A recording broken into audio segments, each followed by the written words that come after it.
Entrando. Olá, muito boa tarde. Boa tarde a todos.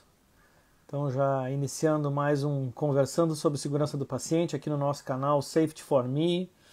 Nosso horáriozinho já tradicional, todas as segundas-feiras às 18 horas, recebendo algum convidado que sempre agrega para a gente conhecimento em relação às questões ligadas à segurança do paciente. Hoje eu vou ter um privilégio aí de conversar com um grande amigo, com quem eu já venho trabalhando há bastante tempo em outros projetos, nós vamos falar sobre eles aí nessa conversa, que é o Dr. Mauro Bertelli. Né? Para quem não conhece, o Dr. Mauro Bertelli mora em Caxias, e eu até fiz uma colinha aqui. Ele é coordenador médico de gestão e qualidade do complexo hospitalar da Unimed Nordeste RS, lá da Unimed de Caxias. Então vamos saber um pouco da situação de como é que está Caxias, como é que está a estrutura do sistema Unimed em Caxias, né, Covid, enfim, como se prepararam, rede, segurança do paciente. Deixa eu ver aqui, a Unimed Nordeste já entrou por aqui, então eu já vou conectar com o Dr. Mauro. Vamos ver se ele consegue entrar.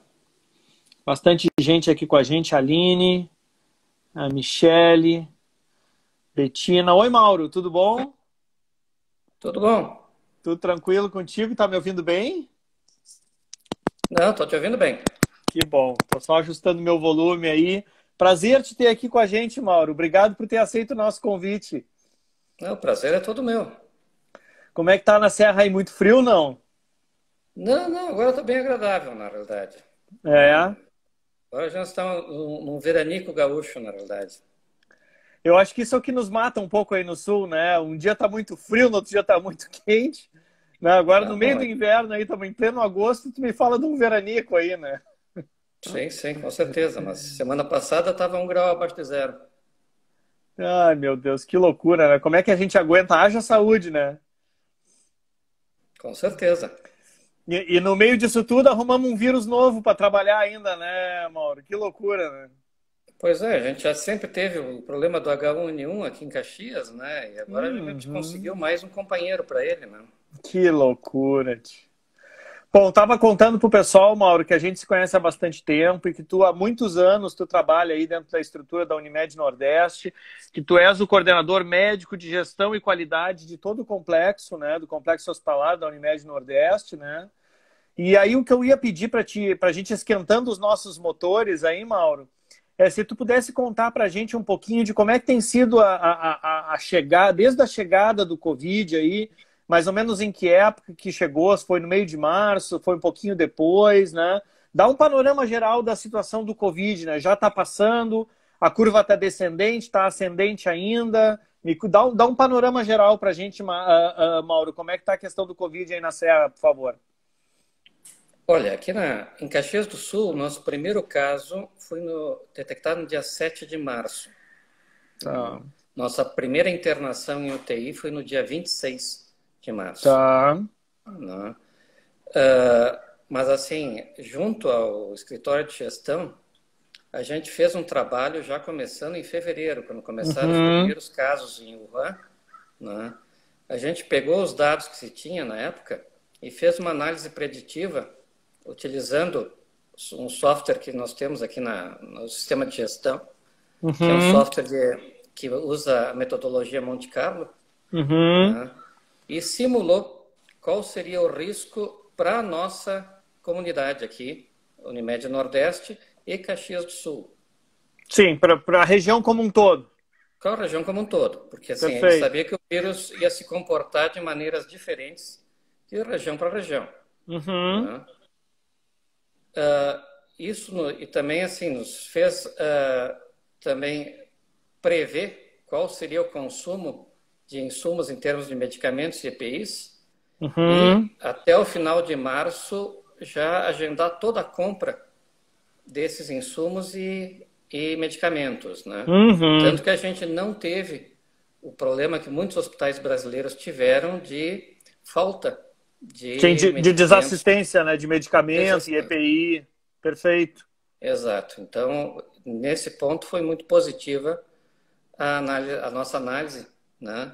Uhum. E, em seguida, o que se tomou no sistema de gestão foi a confecção de um manual de contingência, né, um manual de conduta, que Uhum. atualmente nós já estamos na versão 6 desse manual, Tá. com a 7ª versão já alinhada, né, Uhum.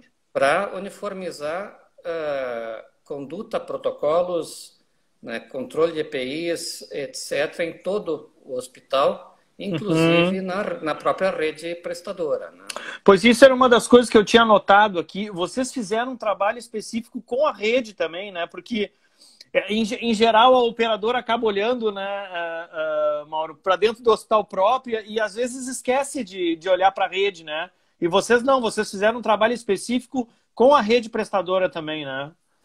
Porque existia uma carência muito grande de informações, né? E eles não estavam Uhum. realmente preparados para isso, né? Uhum. Até porque também não supunham que podiam ser tão impactante, digamos assim, Uhum. para o sistema de saúde, né? Uhum.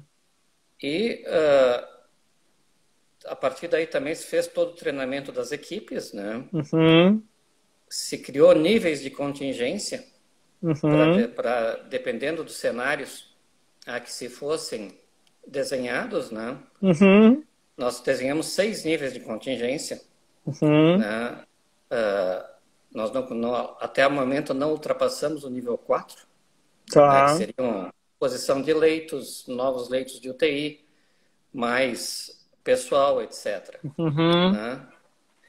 E hoje, na realidade, nós, desde o início da pandemia, a gente também está fazendo, também utilizando análise preditiva, boletins epidemiológicos próprios. Uhum. Hoje, por exemplo, na segunda-feira, que é o dia de emissão dos boletins, hoje nós lançamos o 13º relatório, né, Uhum. com análise Uhum. preditiva de como vai se comportar o vírus para a nossa epidemiologia, para os nossos pacientes, ou seja, Uhum. comportamento totalmente regional. E é o que Uhum. tem focado a nossa Uhum. contingência, né, a nossa maneira Uhum. de trabalhar aqui. Né? Quando tu comenta regional, Mauro, tu tá falando de Caxias e dos municípios ao redor aí, é certo? Certo. Quais são os municípios? Qual o tamanho da abrangência da Unimed Nordeste? Até onde vocês vão aí?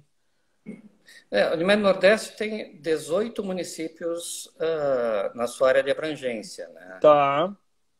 Isso dá um total de aproximadamente 1.200.000 pessoas, Nossa. da qual 350.000 são beneficiários Unimed. Uau. Olha aí, dá Né? 25, 20, 27%. Sim. Que loucura, é um monte de gente. Que É. responsabilidade. Em Caxias do Sul, nós temos 110.000 usuários, né? Uhum. Beneficiários por uma população de 510.000 pessoas. Uhum. E deixa eu te perguntar uma coisa, tu falou de organização da rede, fizeram todos esses níveis vamos dizer, de contingência, e vocês atingiram até o nível 4, né?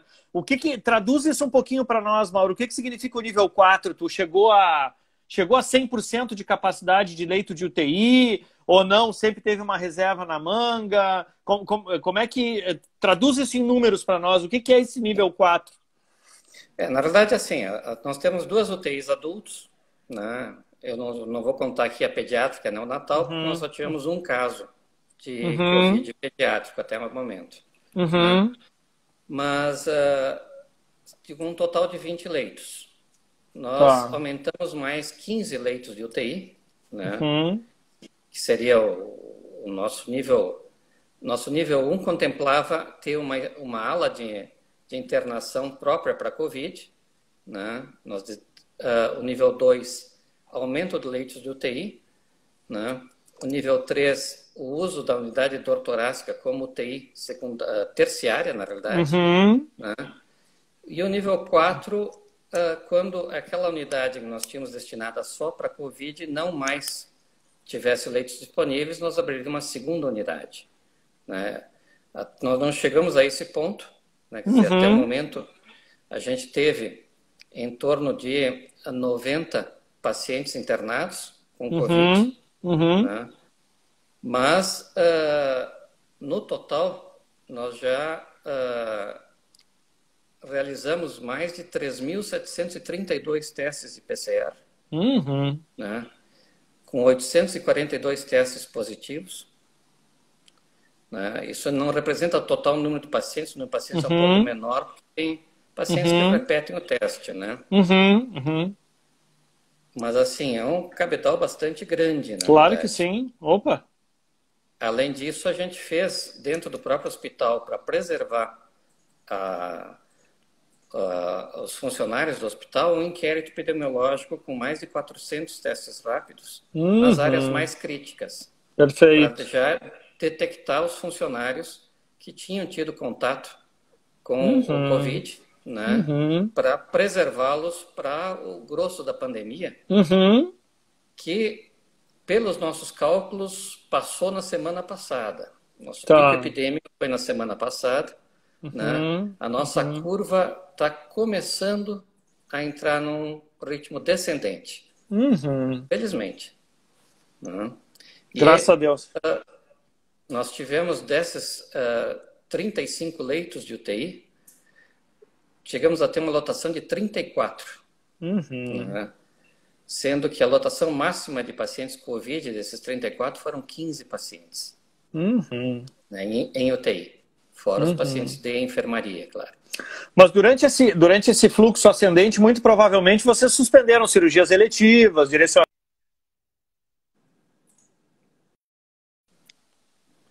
Realmente assim, as cirurgias eletivas foram, durante o mês de maio, foram drasticamente reduzidas, né?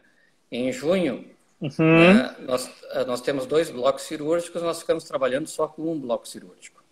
Porque o outro bloco cirúrgico foi alocado como leitos de UTI. Ah, Então, entendi.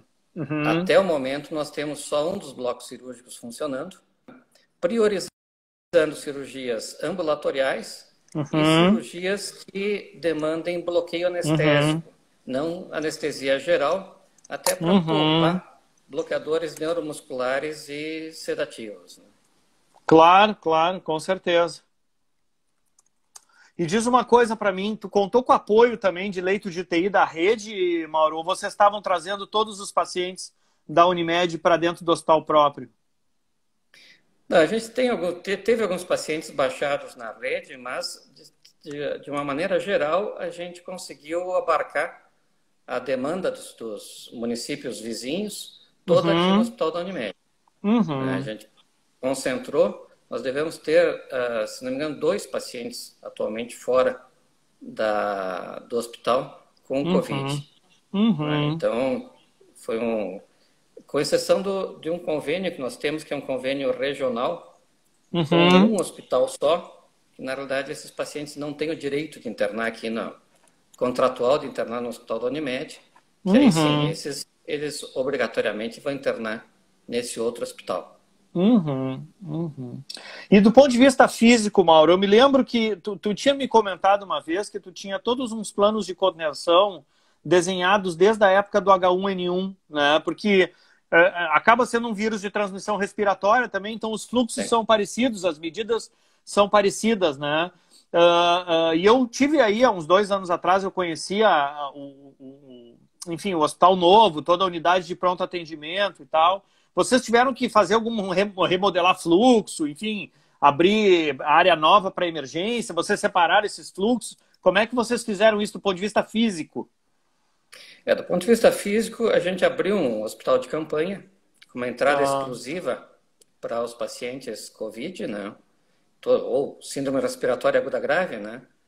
Então, todos eles são atendidos fora da área normal do pronto atendimento, né? A gente fez um anexo, né, temporário ao hospital, com comunicação direta com o pronto atendimento, né? E com o acesso direto também ao setor de diagnóstico, né? Para a realização de eventual tomografia. Né? E essa unidade ainda está funcionando, né? Mas progressivamente, felizmente, vem diminuindo o número de atendimentos. Vem desativando. Nosso pico de atendimentos foram 64 pacientes nas 24 horas. Hoje, por exemplo, a gente teve 30, aliás, ontem nós tivemos 30 consultas, né? Então, já está também diminuindo a demanda para esse serviço. Coisa boa.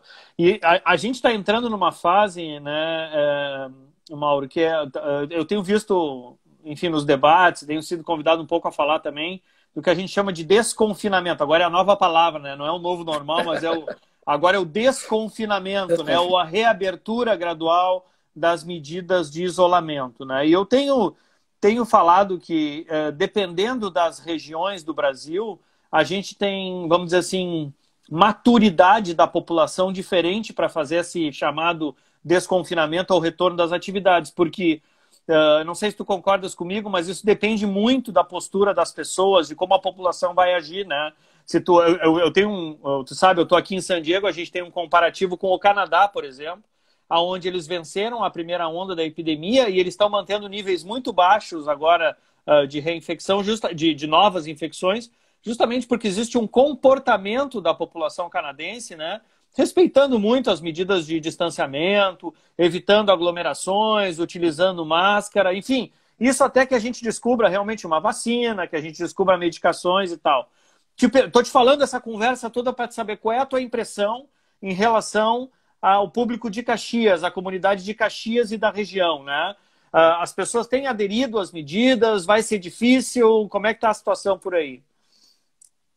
Olha, na realidade o próprio Estado monitora esses índices Uhum, de isolamento, né? uhum, Mas nosso índice de isolamento é considerado médio, não uhum, ideal, na realidade. Né? uhum, Então, eu diria que, embora a população aqui de Caxias tenha um relativo, uma condição socioeconômica relativamente boa e também uma condição educacional boa, mas a adesão está muito longe de ser 100%, na realidade. Né? uhum, E,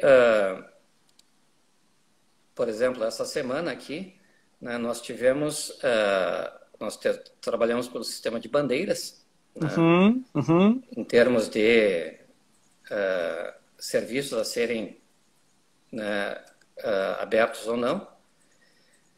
E houve uma flexibilização por parte da prefeitura, mas o Ministério Público entrou com uma ação uhum. exigindo que a bandeira fosse cumprida e Claro. que não fosse permitida essa flexibilização por parte Uhum, da prefeitura, né, da uhum, municipalidade. uhum, Né?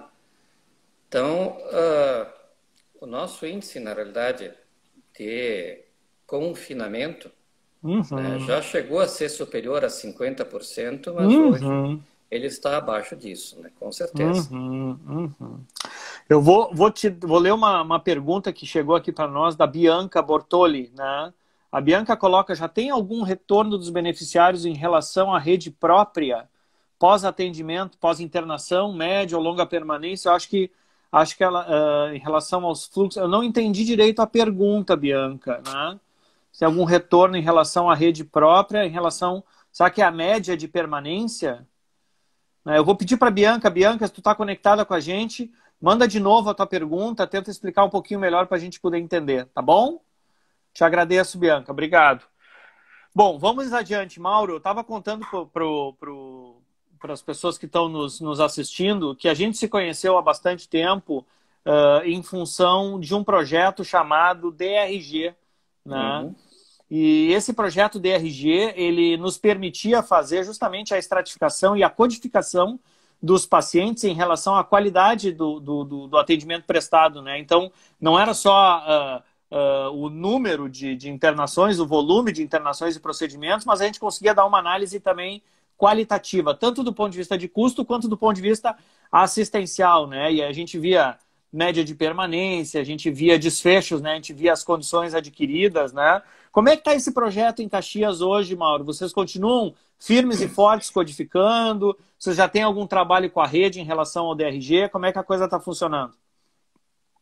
Nós temos, assim, a codificação total aqui do hospital já vai fazer 5 anos, né? Nós temos um banco Uhum, de dados bem robusto. uhum, E no nosso principal hospital parceiro, né, há mais de 2 anos. uhum, Né?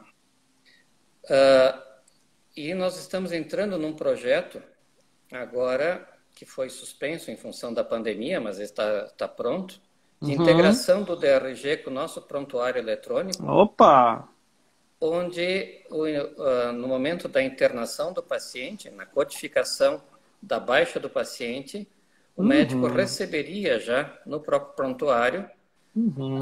o número de dias, né, de internação previstos pelo DRG Uhum. e, uma vez ultrapassado esse número de dias, ele teria que fazer uma justificativa no próprio prontuário, que Uhum. seria reavaliada também pelo grupo do DRG, né, a Uhum. cada 72 horas, né?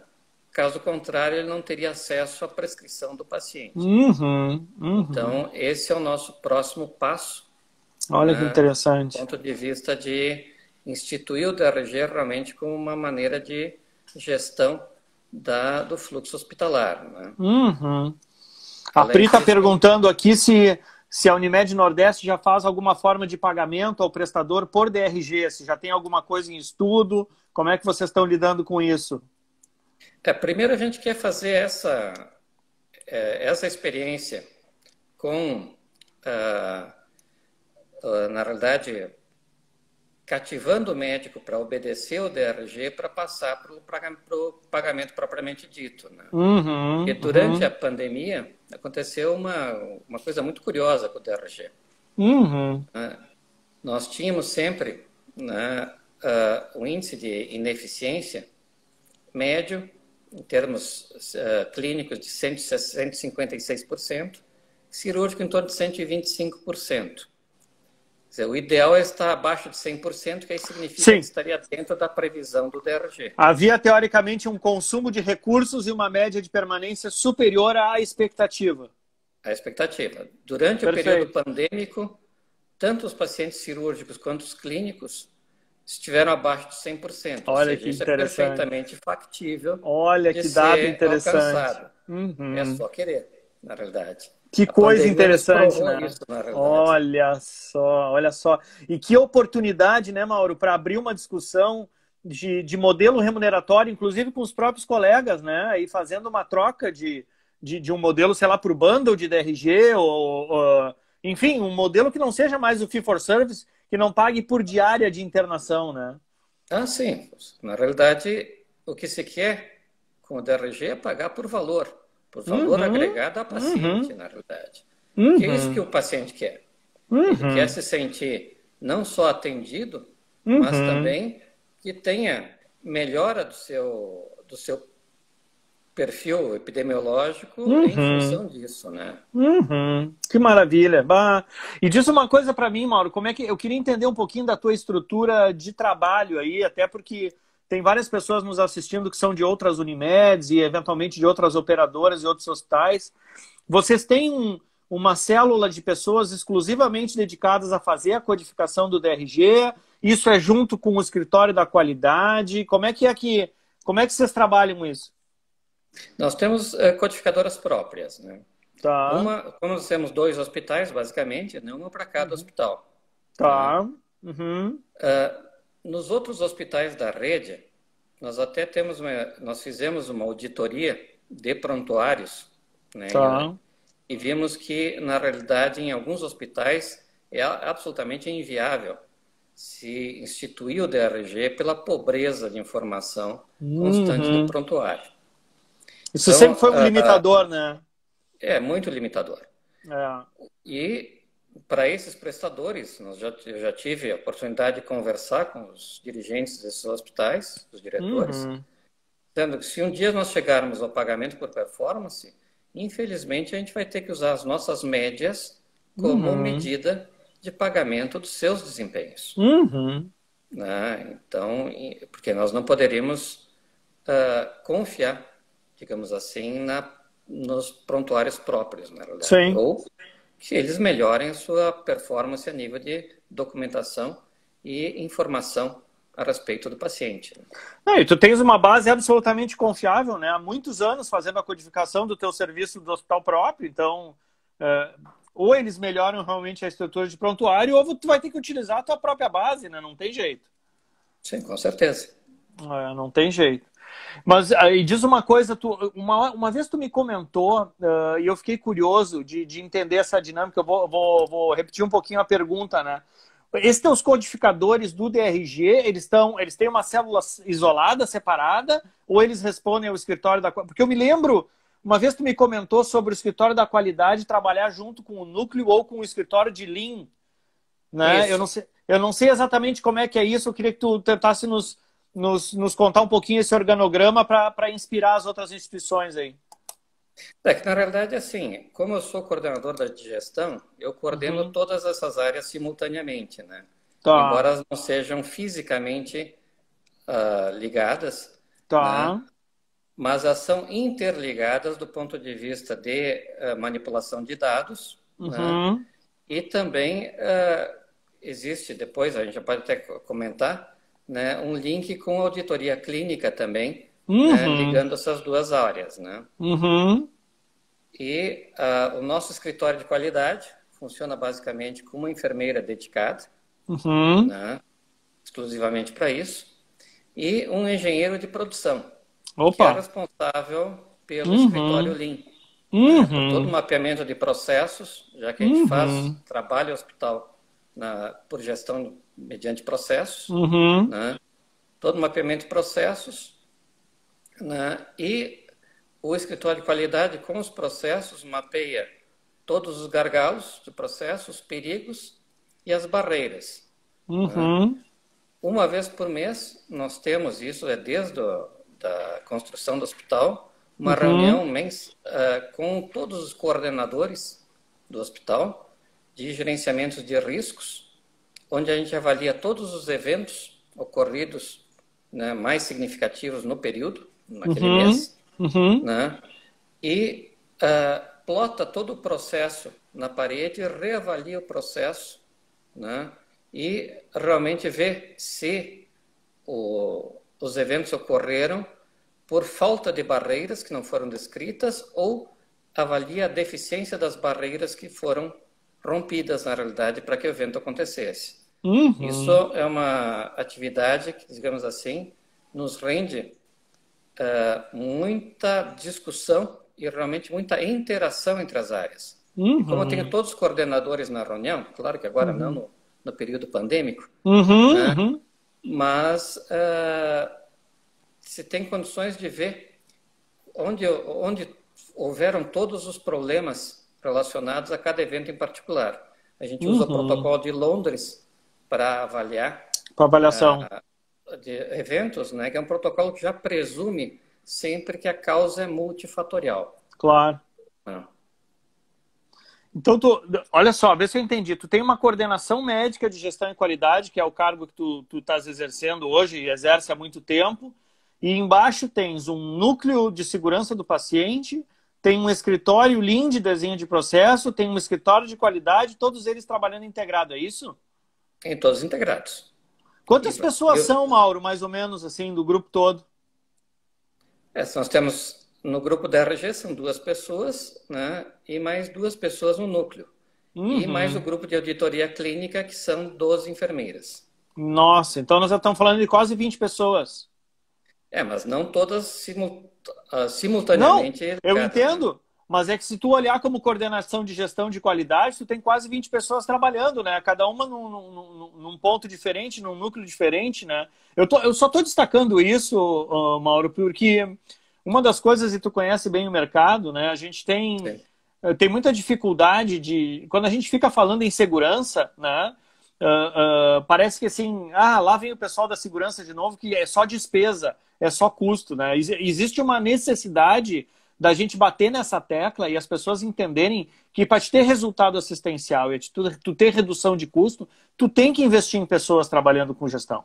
Tu tem que investir em pessoas que trabalham um processo, que trabalham segurança e qualidade, porque senão o resultado não vem, né?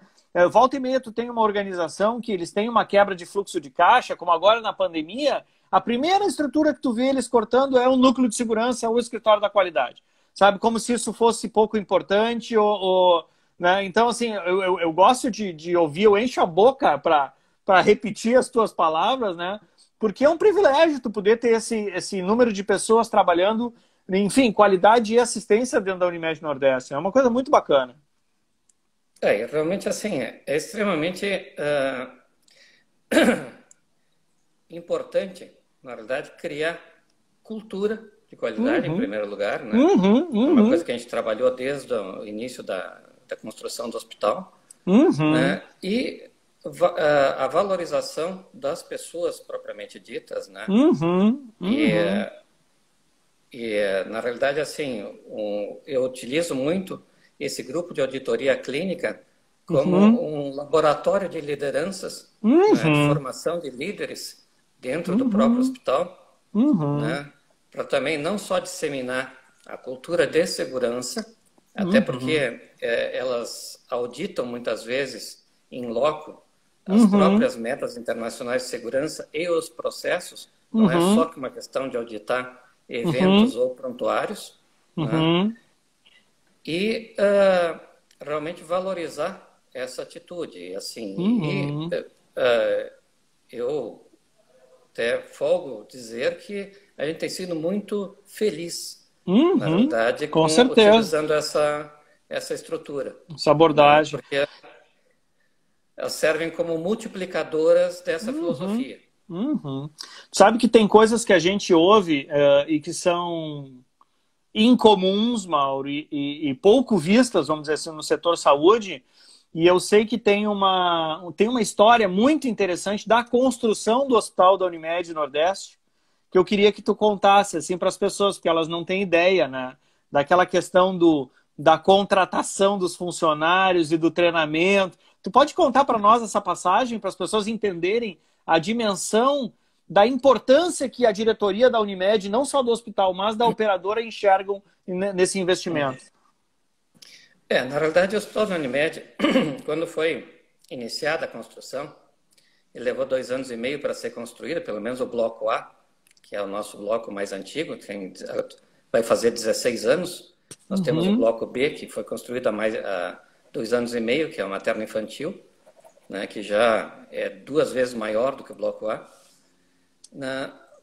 Mas esse bloco, quando foi construído, ele foi construído com duas comissões trabalhando em paralelo. Uma comissão de obras, que era para, obviamente, construir o hospital, uhum, e uma uhum, comissão de gestão, da qual eu era o responsável, que era o responsável uhum, para desenhar todos os fluxos dos pacientes, adequar a obra arquitetônica aos fluxos, definir os processos também já de assistência, definir uhum, todas as ideias de trabalho, e nós trabalhamos desde o início da pedra fundamental do hospital, já com o manual da ONA, da Organização Nacional de Acreditação Hospitalar, pelo uhum. menos tentando contemplar nível 2, né, de ONA desde o início, Que né? sensacional.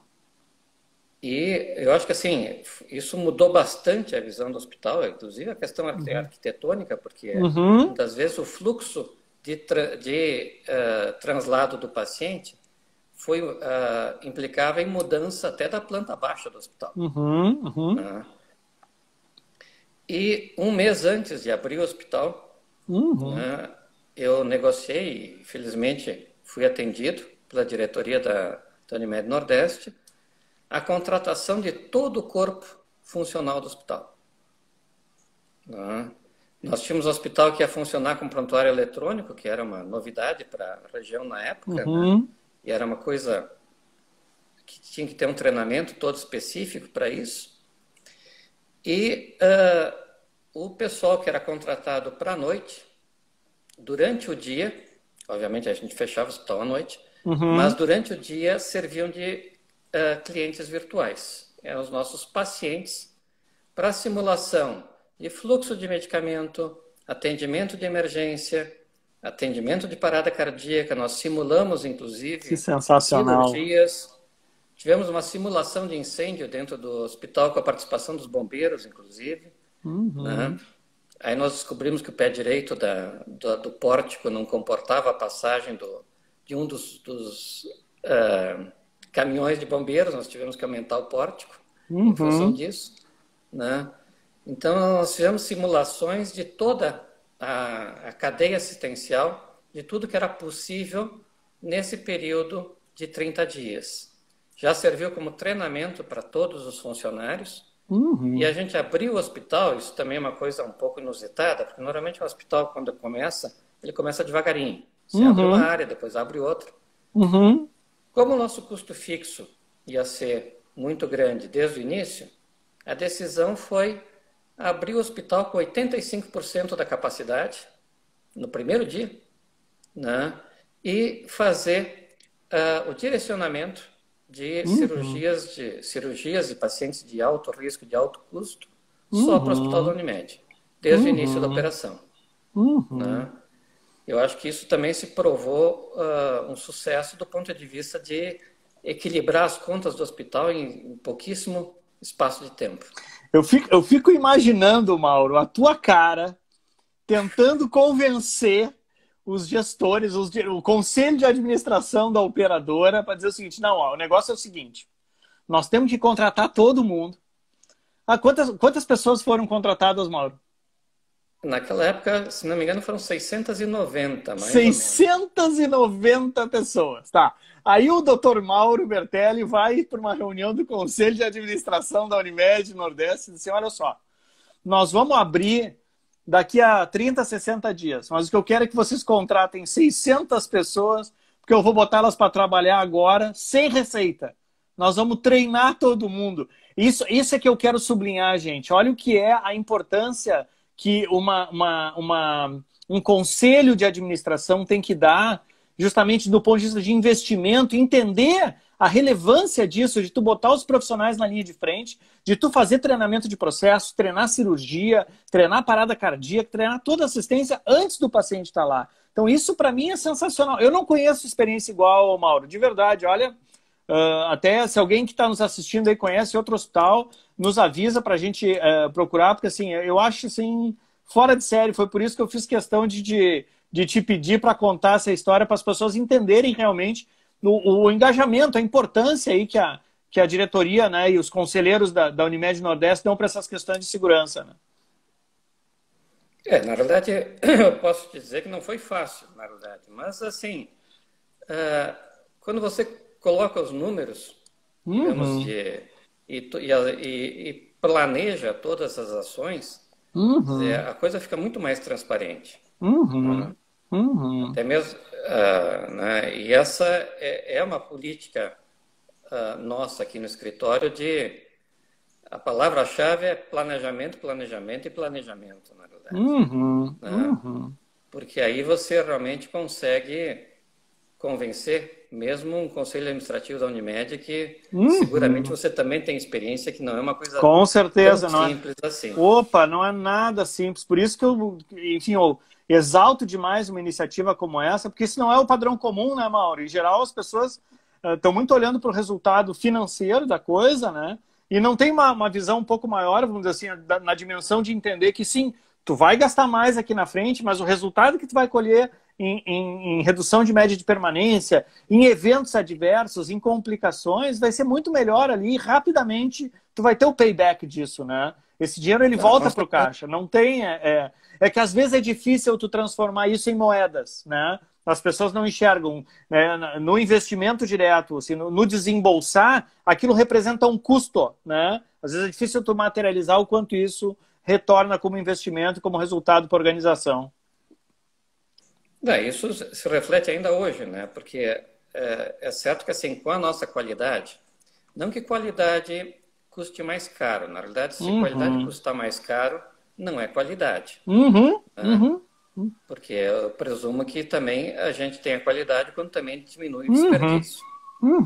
Mas as nossas diárias são mais caras pelo todo o custo fixo que nós temos e toda a infraestrutura que nós temos. Mas, na ponta do lápis, as nossas internações muitas vezes saem mais barato, porque o nosso tempo de internação, comparado com os outros hospitais da rede, é reduzido. Pela eficiência de todo o processo. Então, é por esse lado também que tem que se ver a questão do retorno financeiro. Não é simplesmente o custo do leito-dia ou do leito-paciente-dia, né, que determina isso, mas sim o custo total de uma internação por uma determinada patologia quando comparado aos outros prestadores, né? E nesse ponto, né, nós, via de regra, ou empatamos ou até somos mais baratos do que a rede prestadora pelo grau de eficiência. Eu acho que tu trouxe um pouco agora do tema que acho que a Bianca estava falando antes e perguntou, a gente acabou não entendendo e eu pedi para ela recolocar a pergunta, mas eu acho que é isso, né? Se tu tens uma comparação da média de permanência de vocês do Hospital Popel com relação à rede, e aí no caso ela trouxe no exemplo Covid, mas tu comentou, né? Tu praticamente não tem Covid fora do hospital de vocês, né? É muito pouco. Muito Né? pouco. A nossa média de internação de pacientes graves tem sido em torno de um pouquinho menos de 11 dias. Né? Claro que isso é média, na realidade. Claro, né? claro. Do paciente moderado, em torno de inferior a 5 dias de internação. Né? E também vale lembrar que assim, nós temos, nesse ambulatório Covid que nós temos, né, na hospital de campanha, nós temos um protocolo que faz parte do nosso prontuário eletrônico. Né? Nós temos um módulo de protocolos, onde o médico coloca o CID do Covid e já se abre todo o fluxograma de exames que ele deve solicitar e, em cada situação, qual a conduta a tomar. Inclusive, ele clicando no protocolo, os exames já são automaticamente gerados para esse paciente e é feito um link com o nosso departamento de medicina preventiva. Se esse paciente não internar, ele segue sendo acompanhado pela medicina preventiva diariamente durante 14 dias. Quando tu diz acompanhamento, é telefônico, tem visita domiciliar? Quais são as... Telefônico. Telefônico. E se houver necessidade, o paciente vem ao hospital ou então se vai à residência? Ou então se usa o atendimento extra-hospitalar, na verdade. Extra-hospitalar mesmo. Perfeito. Muito bacana. Deixa eu te trazer uma pergunta que o Lucas colocou aqui para não deixar batido, né? O Lucas coloca, doutor, você acha que mesmo com muito inverno ainda por vir, a curva se manterá em queda ou nós podemos ter um novo pico? Principalmente aí na região. Qual é a tua impressão, Mauro? Olha, vai depender muito do distanciamento social, né? Quer dizer, vai depender muito do comportamento da população. A nossa previsão é que, a partir de agora, a gente vai trabalhar mais com surtos isolados, né?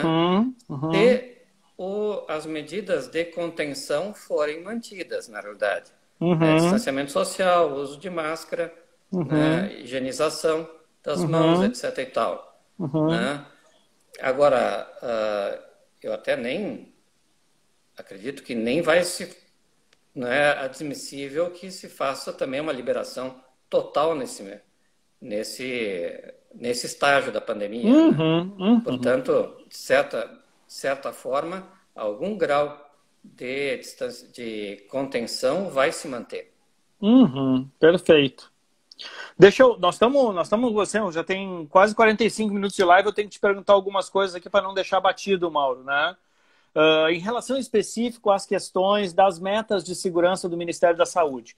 Tu estava me comentando que desde o início do hospital, vocês já estavam com o manual da ONU embaixo do braço, já estavam construindo, pensando já em nível 2, né? Então, na minha cabeça eu pensei, nível 1 é o nível segurança e o nível 2 é a vinculação disso a processos, né? Então, assim, se tu estava trabalhando em nível 2, eu quero crer, e aí eu queria pedir teu depoimento em relação à tua estrutura aí, né? Que vocês já têm hoje, felizmente, a estrutura das 6 metas de segurança bem mapeadas, bem desenhadas, com os protocolos bem definidos e aplicados em todas as unidades do hospital, é isso? Sim, temos.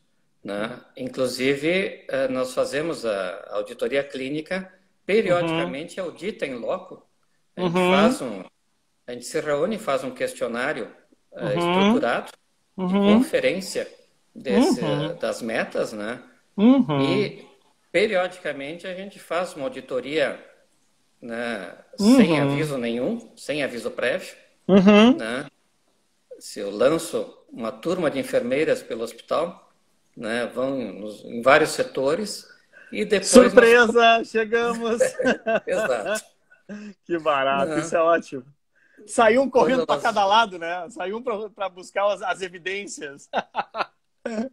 Muito bom. né, e depois a gente compila todos esses dados e chama os coordenadores e as equipes para Uhum. discutir, né? Às Uhum. vezes a gente faz Uhum. isso na reunião de gerenciamento de riscos, às Uhum. vezes faz isso, né, com equipes isoladamente, né? Por exemplo, questão de Uhum. lesão de pele, a gente faz direto Aham. com o nosso grupo de lesão de pele, De na lesão de verdade, pele. Perfeito. né? Eu costumo dizer, assim, da nossa vivência, da nossa experiência trabalhando com essas implantações, Mauro, eu vejo três níveis, falando de pessoas, né, de gestão de pessoas e treinamentos. Eu vejo sempre três níveis de dificuldade, vamos dizer assim. O primeiro nível que eu vi que vocês trabalharam diretamente na construção do hospital, que é o nível realmente de todos os colaboradores que estão lá na linha de frente, né? O técnico, o enfermeiro, o fisioterapeuta, o técnico de laboratório, o administrativo, enfim, essa seria a primeira camada, né? Uma segunda camada de dificuldade que eu percebo somos nós mesmos, doutor, né? Que às vezes Sim. os doutor têm uma dificuldade maior de adesão, que nós já conhecemos essa dificuldade desde lá do DRG e de outras coisas, mas nas metas de segurança também. E um terceiro nível de dificuldade de engajamento, que é o paciente. Paciente, o próprio familiar e os seus acompanhantes, né? Sobre os colaboradores, eu percebi que vocês fizeram um trabalho muito forte desde a construção, com essa coisa de contratar um mês antes e botar os caras para trabalhar, então eu achei sensacional. Então vamos passar para o nível 2. Me conta um pouquinho da tua experiência com os doutor. Como é que é essa... Né? Eu, por exemplo, quando a primeira vez que eu ouvi falar do checklist da cirurgia segura, pô, eu fazia cirurgia há 20 anos já, né? Aí vem lá uma enfermeira me dizer, olha, doutor, o senhor tem que repetir o nome das pessoas que estão em sala, ao lado da cirurgia e coisa. Aí eu fiquei olhando para aquilo, mas o que essa mulher está falando, tio? Isso aqui eu faço Uhum. isso há 20 anos, né? Conta um pouquinho da tua experiência com a equipe médica, Mauro, com o corpo clínico. Como é que tem sido isso? Olha, aí existem sucessos e insucessos, na verdade, né? Uhum, Mas eu acho que assim, a grande maneira de você convencer o corpo clínico dessas medidas é você oferecer realmente um desfecho melhor para o paciente, uhum, de cada médico, né? E ofertar disso, olha, eu estou te ofertando esse desfecho uhum, em troca pela qualidade do hospital. uhum, Isso já é uhum, percebido pelos médicos, uhum, né? Mas vão fazer uma moeda de troca. uhum, Eu tenho aqui, e eu uso o DRG muitas vezes, DRG com isso, além do uhum, nosso BI também, que também me serve para ver desempenho médico, uhum, e de chamar eventualmente os médicos ou as especialidades e discutir. Olha, o que uhum, que nós podemos melhorar aqui, né? uhum, Isso já deu margem, por exemplo, nós tínhamos em algumas especialidades problemas em termos de desfecho, de formar protocolos específicos para aquela especialidade para serem seguidos. uhum, Exemplo, cirurgia cardíaca, por exemplo, né? uhum, E nós estamos montando vários outros protocolos, né, institucionais, né? Mas guiados a problemas, na realidade. Quer dizer, uhum, onde eu tenho, eventualmente, um desfecho que não me é adequado, eu coloco uhum, um protocolo. E isso melhorou significativamente o desempenho de muitos profissionais, uhum, né? E uhum. nós também, assim, estamos com um programa que foi também interrompido pela, pela pandemia, mas que é a metodologia ERAS, né? Na Uhum, realidade, de uhum, também reduzir tempo de preparo cirúrgico, reduzir uhum. tempo de cirurgia, né? E É um lean, padronizar. praticamente é um lean, né? É um lean. É um É um lean, acaba lean sendo um lean clínico. numa linha de cuidado específica, né? Exato. É Então a muito gente bom. também tem isso engavetado, mas também foi uma das coisas que ficou um pouco Uhum, deixada de lado em função do período pandêmico. uhum. Eu lembro sempre Enfim, eu também comprei algumas brigas na época que a gente estava no núcleo lá no Hospital da PUC, né? E assim como certamente tu deve ter comprado algumas brigas com alguns colegas aí, né? Mas Com certeza. eu sempre recomendo, eu acho super bom aquele TED do Atul Gawande, né? Que é um urologista e é um dos caras, né? Que é o do Manifesto Checklist, é um dos grandes defensores aí da história do checklist, porque ele mesmo, num determinado momento da carreira, ele se deu conta de que ele podia melhorar e ele começa a estabelecer a questão do checklist e muda completamente o resultado, né? Então, pessoal que está nos assistindo, fica a dica aí, né? Quando vocês tiverem alguma dificuldade com o corpo clínico, né? De repente, sugeria encaminhar um linkzinho desse TED, que é muito bom, do Atul Gawande, né? É só tu soltar no Google ali que já sai rapidinho. TED, Atul Gawande, tem 2 ou 3 que são bem interessantes, né? E no último estágio, Mauro, então, falamos lá dos colaboradores dos treinamentos, agora falamos da equipe aí dos trabalhos, e a gente chega no último nível, que talvez seja o mais complicado de todos, né? E aí nós estamos desenvolvendo essa nossa parceria aí com o Safety for Me e a Unimed Nordeste, no sentido de fazer o engajamento do paciente, de propiciar para ele, né, algum treinamento específico, né, de uma maneira lúdica, né, de uma maneira, vamos dizer, traduzida numa linguagem coloquial, né? E eu queria que tu contasse um pouquinho aí como é que está sendo a experiência de vocês, né, com esse trabalho do Safety for Me. O que tu pode compartilhar com os nossos outros colegas que estão nos assistindo? Olha, na realidade a gente pretende usar o Safety for Me como além do dashboard de qualidade, né, para auditar as metas de segurança, mas também como uma linha de comunicação direta com a alta administração do hospital. Né? Nós estamos instalando tablets nas enfermarias, né, para acesso aos pacientes. Eles já são convidados a fazer o download do Safety for Me, né? Mas isso nem sempre é atingido, na realidade, porque é mais um download, né, dos vários que a gente tem nos nossos celulares. É isso aí. Então, a gente vai colocar tablets nas enfermarias com o Safety for Me de acesso, e a propaganda que tem se feito é de criar uma linha de comunicação direta.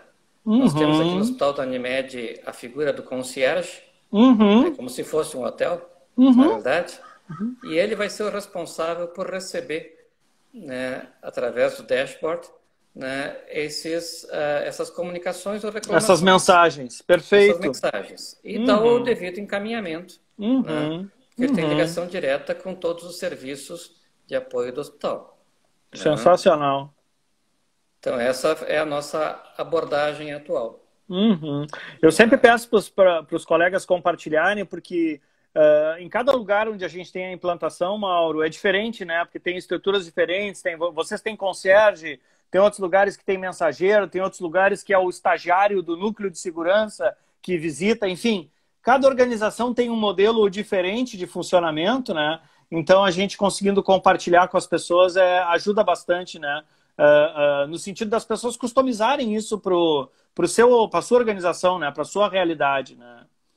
E a gente está bastante feliz, Mauro, e eu queria... Nós temos que encaminhar agora, já temos mais 6 minutos aqui para falar antes que o Instagram nos derrube, né? Então, nós estamos bastante felizes que a gente está tendo a oportunidade de trabalhar junto com vocês em alguns eventos de treinamento que nós vamos ter para os colaboradores internos, né, da Unimed Nordeste. A partir da próxima semana, vamos aproveitar esse momento online, né, através da plataforma do Zoom aí, e vamos trabalhar as questões das metas de segurança, do sistema de notificação. Então, se tu pudesse comentar um pouquinho desse trabalho que eu sei que tu organizou junto com a Cristina, né, para a gente fazer um chamado para esses nossos colegas colaboradores que estão nos assistindo. Na verdade, a gente tem uma programação da qual você faz parte, na verdade.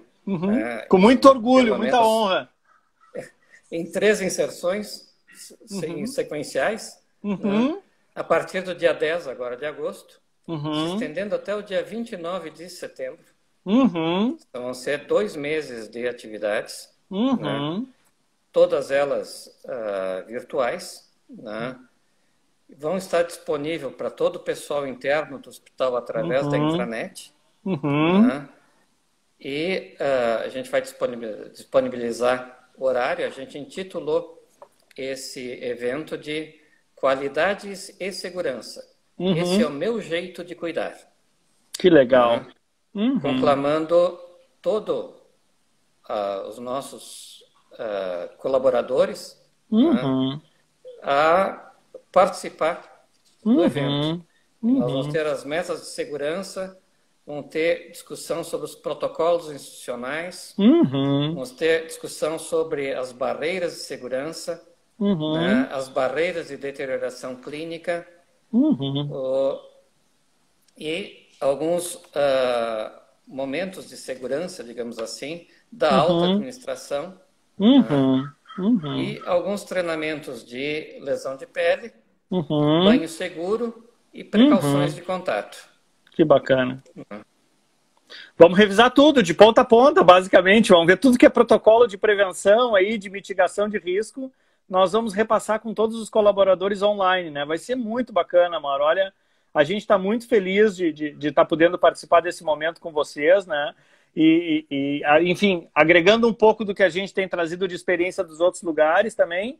E, novamente, aprendendo com vocês, as rotinas de vocês, porque justamente o que a gente aprende, a gente consegue compartilhar com os outros e criar essa grande comunidade, que é um dos nossos objetivos dentro do Safety for Me, né, Mauro? Não é só a plataforma, mas sim criar uma comunidade de pessoas e organizações que trabalham a questão de segurança do paciente num círculo virtuoso aí, né? Onde a gente propicia essas trocas de experiências e propicia o crescimento de todos aí.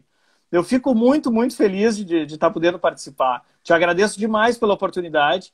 Te agradeço demais pela Unimed Nordeste ter abraçado o nosso projeto desde o início, né? Viajei com o Castelano lá e a gente falava ainda no Dr. Rafael lá atrás. E ele, na hora, bateu o martelo, disse, não, tu chega de viagem, tu já liga pro Mauro, já vamos combinar isso aí. Desde então, a gente tem estreitado cada vez mais uma relação que a gente já tinha começado lá atrás no DRG. Eu fico muito feliz, Mauro. Não, mas, Mauro, eu ia te pedir, porque nós temos 2 minutinhos e daqui a pouco o Instagram vai nos derrubar. Eu quero te agradecer demais pelo teu tempo aí, pelas tuas palavras, e te pedir para deixar uma mensagem final aqui para os nossos ouvintes aí. na realidade, assim, primeiro também quero agradecer toda a disponibilização de você, né, em promover essa interação toda. Para nós está sendo muito benéfico, né? Mas, assim, para deixar uma mensagem final, né, eu vou deixar o nosso desafio atual do escritório de qualidade, que são a filosofia 4Cs, que é basicamente o pensamento crítico, a colaboração, a comunicação e a criatividade no desenvolvimento da assistência e da segurança. É isso que a gente pretende trabalhar, porque o nosso próximo desafio agora é criar um escritório de inovação dentro do escritório de qualidade, né, com, eventualmente, várias inserções de inteligência artificial Que na gestão do legal. próprio hospital. Repete isso. Carol, tu está nos ouvindo.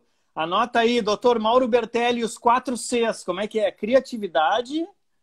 Pensamento crítico, Pensamento colaboração, crítico, colaboração, comunicação e criatividade. Carol, isso é um post para ti aí, Carol, tá bom? Muito bom, adorei. Mauro, um grande abraço, muito obrigado, né, de novo. Cristina, muito obrigado por ter organizado isso tudo para nós. E o trabalho está só começando aí, tá bom? Tá certo. Muito obrigado. Um grande abraço a todos aí. Da mesma forma e até a semana que vem. Tchau, tchau. Tchau, tchau.